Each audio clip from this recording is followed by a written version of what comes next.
అందరికీ నమస్తే. ఈరోజు ఆస్పరాగస్ని ఫ్రై చేస్తున్న ఇండియన్ స్టైల్లో.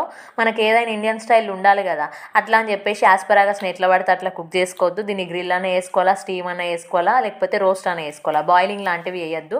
నాకు తెలియక ఒకసారి సాంబార్లు వేసేసిన, అప్పుడు బాయిల్ అవుతుంది కదా. ఆస్పరాగస్ బాయిల్ అయితే ఏంటంటే దాంట్లో ఉన్న సోడియం లాస్ అయిపోతుంది అనమాట, అది మంచిది కాదు. సో బాయిల్ చేసి వండుకోవద్దు. ఇంకో విషయం ఏంటంటే మనం ఎంత మంచి కూరగాయలు తెచ్చి వండుకున్నా సరే, మనం వండే తీరును బట్టే అవి మనకు మంచి చేస్తాయా లేదా అనేది డిపెండ్ అవుతుంది. మనం ఏ కూరగాయలనైనా దాంట్లో ఉన్న న్యూట్రిషన్ మనకి 100% రీచ్ కావాలి అంటే హెల్దీ వేలా కుక్ చేసుకోవాలి. అంటే లో హీట్లో ఇట్లా మూత పెట్టుకుంటూ కుక్ చేసుకుంటే దాంట్లో ఉన్న న్యూట్రిషన్ అనేది లాస్ కాదన్నమాట. ఇంకో విషయం ఏంటంటే ఆస్పరాగస్ హెల్త్కి చాలా మంచిది. దీంట్లో ఎక్కువ పొటాషియం ఉండడం వల్ల హై బీపీ ఉన్న వాళ్ళు కానీ, కిడ్నీల స్టోన్స్ ఉన్న వాళ్ళు కానీ, నరాల ప్రాబ్లం ఉన్న వాళ్ళు కానీ తింటే మంచిది.